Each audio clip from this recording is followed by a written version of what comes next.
बिहार की राजनीति वो जादू का पिटारा है जहां से कब क्या निकल जाए कोई नहीं जानता। विधानसभा चुनाव तक नीतीश कुमार को मुख्यमंत्री के चेहरे के रूप में सबसे आगे रखा गया था, लेकिन अब उन्हें राज्यसभा का झुनझुना दिखाकर निशांत कुमार के सिर पर तलवार लटकाई जा रही है या ताज पहनाया जा रहा है, ये सवाल है। आज इसी की पिक्चर आपको समझाएंगे कैपिटल टीवी बिहार के खास शो प्ले एंड पॉज में, जहां मैं राधिका राज आपके लिए वीडियो को प्ले भी करूंगी, पॉज करके सच भी ढूंढूंगी और रिवाइंड करके असली पिक्चर भी समझाऊंगी। तो चलिए बिना किसी देरी के शुरू करते हैं प्ले एंड पॉज।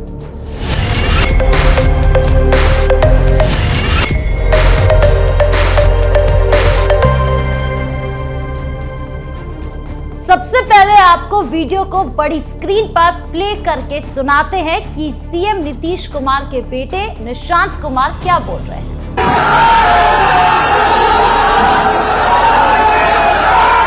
यहाँ पर मौजूद आप सभी लोगों का अभिनंदन करता हूँ।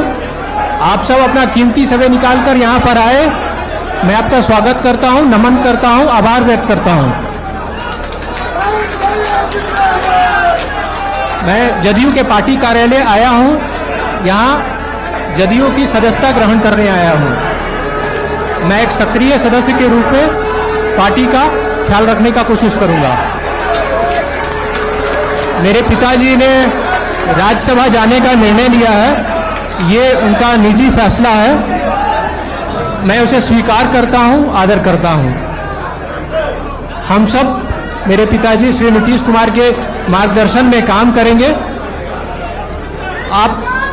आपका जो विश्वास आप पार्टी ने और जनता ने जो मुझ पर विश्वास किया है, मैं उस पर खरा उतरने की कोशिश करूंगा। एक पार्टी कार्यकर्ता के हिसाब से मैं पार्टी संगठन को मजबूत करने की कोशिश करूंगा। पापा ने जो 20 साल में किया उसे जन जन तक पहुंचाने की कोशिश करूंगा और जनता के हृदय में अपना घर करने की कोशिश करूंगा। आपने वीडियो को सुना, लेकिन क्या आपने वीडियो को ध्यान से देखा? अगर वीडियो को रिवाइंड करके देखा जाए तो आपको दिखेगा कि निशांत कुमार के आसपास सब है, लेकिन सीएम नीतीश कुमार नजर नहीं आ रहे। आखिर वो कहां है?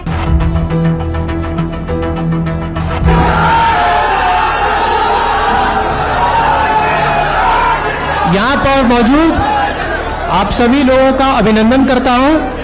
आप सब अपना कीमती समय निकालकर यहाँ पर आए, मैं आपका स्वागत करता हूँ, नमन करता हूँ, आभार व्यक्त करता हूँ। अब चलिए वीडियो को पॉज करके असली पिक्चर समझाते हैं। आखिर जेडीयू और बीजेपी में कौन सी खिचड़ी पक रही है जिसकी महक निशांत के नाक तक पहुंच ही नहीं रही। बिहार की सियासत में ये नया अध्याय शुरू हो चुका है। नीतीश कुमार के इकलौते बेटे निशांत कुमार का जनता दल यूनाइटेड में औपचारिक प्रवेश, ये घटना सिर्फ एक परिवार की राजनीतिक विरासत की शुरुआत नहीं है, बल्कि बिहार की सत्ता की कुर्सी पर नए दावेदार की एंट्री है, जो आने वाले विधानसभा चुनावों को पूरी तरह हिला सकती है। निशांत कुमार, जो अब तक राजनीति से दूर रहते थे, अचानक जेडीयू में शामिल हो गए। लेकिन ये शामिल होना कोई साधारण घटना तो नहीं थी। ये एक सोची समझी रणनीति का हिस्सा लगता है, जहां नीतीश कुमार अपनी राजनीतिक विरासत को संभालने के लिए बेटे को मैदान में उतार रहे हैं। लेकिन पर्दे के पीछे बीजेपी की उंगलियां भी साफ नजर आ रही है। आइए सियासी ड्रामा की लेयर दर लेयर खोलते हैं और देखते हैं कि निशांत को जेडीयू में क्यों शामिल किया गया, क्या वो डिप्टी सीएम बन सकते हैं और असली मुख्यमंत्री कौन होगा, नीतीश कुमार या निशांत कुमार या कोई और। सबसे पहले बात निशांत कुमार की। निशांत नीतीश कुमार के इकलौते पुत्र हैं, जो अब पॉलिटिक्स से दूर इंजीनियरिंग और बिजनेस की दुनिया में सक्रिय थे। लेकिन 9 मार्च 2026 को पटना के जेडीयू मुख्यालय में एक भव्य समारोह में उन्होंने पार्टी की सदस्यता ग्रहण कर ली। समारोह में जेडीयू के दिग्गज नेता जैसे लल्लन सिंह, विजय चौधरी, श्रवण कुमार मौजूद थे। निशांत को सदस्यता पत्र सौंपा गया और उन्होंने अपनी पहली स्पीच में कहा, मैं पार्टी का ख्याल रखने की कोशिश करूंगा। पार्टी ने मुझ पर जो विश्वास किया है उस पर खरा उतरने की कोशिश करूंगा। पापा ने जो 20 साल में किया है उसे जन जन तक पहुंचाऊंगा। ये शब्द सुनने में साधारण लगते हैं, लेकिन इसमें छिपी है विरासती जंग। निशांत ने साफ कहा कि वो पिता की 20 साल की राजनीतिक यात्रा को आगे बढ़ाएगा, यानी नीतीश की विकास की राजनीति, महिला सशक्तिकरण, शराबबंदी और पिछड़े वर्गों के उत्थान को अपना मिशन बनाएंगे।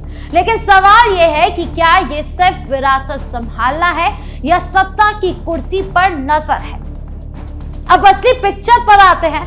निशांत को जेडीयू में शामिल करने के पीछे की राजनीति पर आते हैं। बिहार में एनडीए गठबंधन सत्ता में है, जहां जेडीयू और बीजेपी मुख्य पार्टनर है। नीतीश कुमार एनडीए के चेहरे हैं, लेकिन उनकी उम्र और स्वास्थ्य को लेकर चर्चाएं तेज है। 75 साल के नीतीश अब राज्यसभा जाने की तैयारी में है, जहां वो केंद्र में भूमिका निभा सकते हैं, लेकिन जेडीयू में उत्तराधिकारी की कमी हो गई है। लल्लन सिंह, विजय चौधरी जैसे नेता हैं, लेकिन कोई युवा चेहरा नहीं है। यहाँ निशांत की एंट्री होती है। जेडीयू सूत्रों के मुताबिक नीतीश ने खुद बेटे को राजनीति में लाने का फैसला लिया, ताकि पार्टी परिवारवाद के आरोप से बचे और युवा नेतृत्व मिले। लेकिन ये फैसला अकेले नीतीश का तो नहीं लगता, बीजेपी का भी इसमें बड़ी भूमिका है। बीजेपी चाहती है कि बिहार में एक नया नियंत्रित चेहरा आए, जो नीतीश की तरह पलटी ना मार सके। नीतीश की पलटीबाजी महागठबंधन से एनडीए, एनडीए से महागठबंधन से बीजेपी थक चुकी है। इसलिए वह निशांत को डिप्टी सीएम बनाकर ट्रेनिंग देना चाहती है। जेडीयू एमएलए हरिवंश नारायण सिंह ने तो साफ कह दिया है कि निशांत कुमार बिहार के डिप्टी सीएम बन सकते हैं। ये बयान कोई साधारण तो है नहीं। हरिवंश जेडीयू के वरिष्ठ नेता है और उनका बयान पार्टी की आधिकारिक लाइन लगता है। उन्होंने कहा कि निशांत युवा है, शिक्षित है और नीतीश की विरासत को संभाल सकते हैं। लेकिन सवाल यह है कि क्या नीतीश इतनी जल्दी कुर्सी छोड़ेंगे। फिलहाल नीतीश सीएम है, लेकिन निशांत को पहले विधान परिषद या लोकसभा भेजा जा सकता है, फिर डिप्टी सीएम बनाकर सत्ता सौंपी जा सकती है। बीजेपी की रणनीति यहाँ चमकती है। वो नीतीश को राज्यसभा भेजकर बिहार में अपना प्रभाव बढ़ाना चाहती है। अमित शाह और जेपी नड्डा की हाल की पटना यात्रा में भी इसकी चर्चा। बीजेपी चाहती है कि जेडीयू में नया चेहरा आए, जो उनके साथ मजबूत गठबंधन बनाए रखे। लेकिन जेडीयू में कुछ नेता जैसे लल्लन सिंह इससे खुश नहीं है। वो खुद उत्तराधिकारी बनना चाहते हैं। इससे पार्टी में अंदरूनी कला की आहट है। अब विपक्ष की भूमिका देखिए।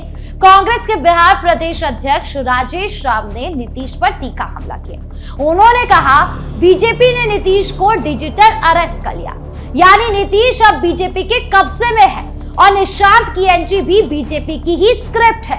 राजेश राम ने कहा कि नीतीश परिवारवाद में उतर आए हैं, जबकि पहले वो इसके खिलाफ थे।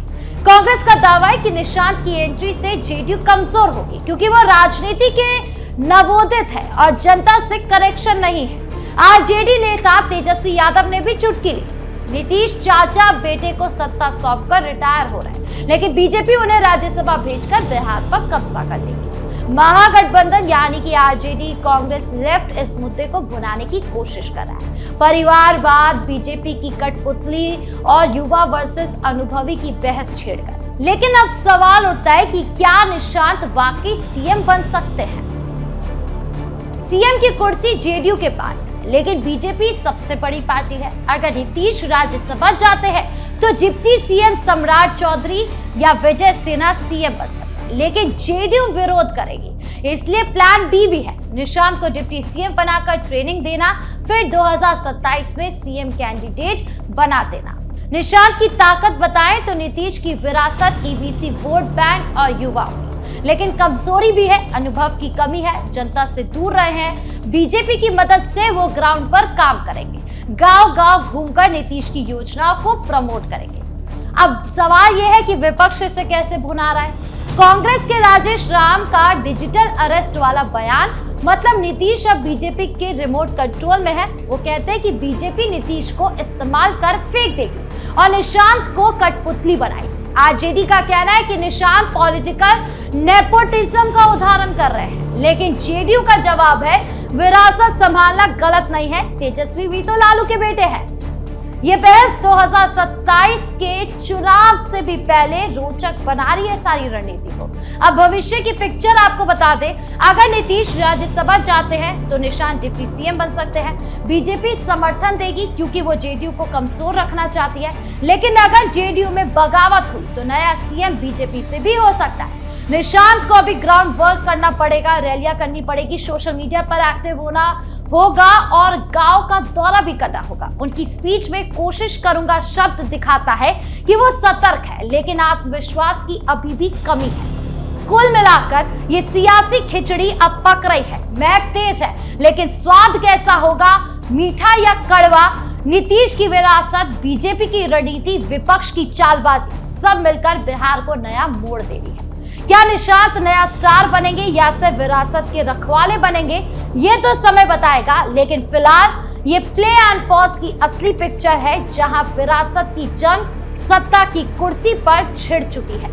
आपकी इस पूरे मामले को लेकर क्या राय है, कमेंट बॉक्स में जरूर बताएं। धन्यवाद।